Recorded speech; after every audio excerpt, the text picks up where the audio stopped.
Sorry click bait করলাম, but ব্যাপারটা তো একই না। কিছু লোক বলছে অভিষেক ব্যানার্জিকে কেন পুলিশ মন্ত্রী বানানো হবে, সে কী বা করেছে, একটা বাচ্চা ছেলে।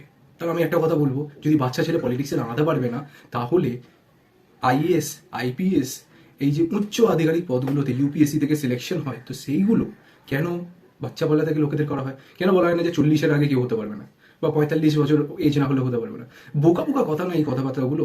কোনো বোকা ড্যাশ ড্যাশ লোকেরা এই কথাগুলো রটায়, আমি বুঝে পাই না কি সেন্সে। তার মানে এরা দেশের অগ্রগতি চায় না, এরা চায় এক কাইন্ড অফ নেপোটিজম। মানে এদের পাওয়ার এদের ছেলে মেয়েদের কাছেই যাবে, তাদের ছেলে মেয়েদের কাছেই যাবে, নতুন কারোর কাছেই যাবে না।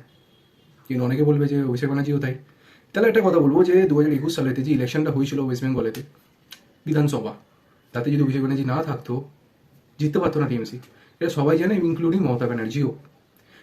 আর একটা কথা, যদি যেটা বলে সবাই যে অভিষেক ব্যানার্জি অনেক কারাপশন করেছে, অনেক টাকা পয়সা অনেক কিছু লুট করেছে, সিবিআই, ইডি কেউ ধরতে পারছে না। যেখানে কেজরিওয়ালকে ধরে নিল, সেখানে একটা সামান্য যে কোনো মিনিস্ট্রিয়াল পদে নেই, তাকে ধরতে পারছে না।